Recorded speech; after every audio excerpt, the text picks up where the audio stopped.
My name's Jake Lovewell, and I'm an RN on the 4th floor.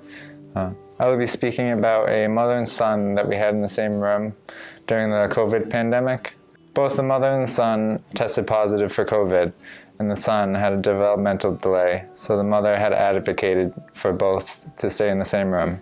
Prior to the Sunday night that we transferred the son to the ICU, I had taken care of him and his mother the Thursday and Friday beforehand.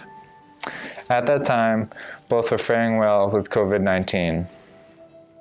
The son, who had COPD, was on his baseline oxygen needs, and his mother was only mildly symptomatic. When I came back that Sunday, I was surprised to see the son maxed out on high flow.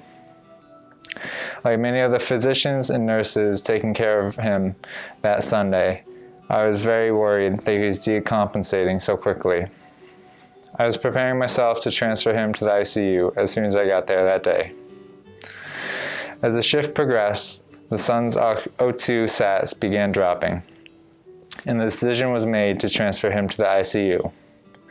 The physician and I entered the room to tell the mother that her son needed to be moved to the ICU and a higher level of care.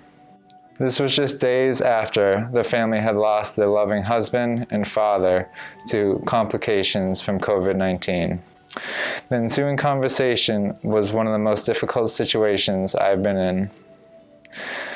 The mother burst into tears, knowing that her son was very ill. All the preparations were made to transfer the son to the ICU, and I entered the room to prep his bed. Again, the mother burst into tears. The staff and I comforted her, explaining that this is what the son needed. We provided support, and as I moved the son down to the ICU, I am very grateful to staff that was able to stay with her during this difficult time. The son, who had a developmental delay, was understandably upset. He did not understand why we were taking him away from his loving mother. Luckily, later that night, the staff on the 4th floor was able to bring the mother to the ICU to see her son. Working on the 4th floor, we are all well experienced with difficult emotional situations.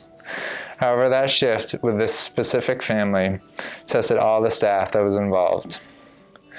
We knew that the son needed to go to the ICU, but that did not make it any easier to take him away from his mother.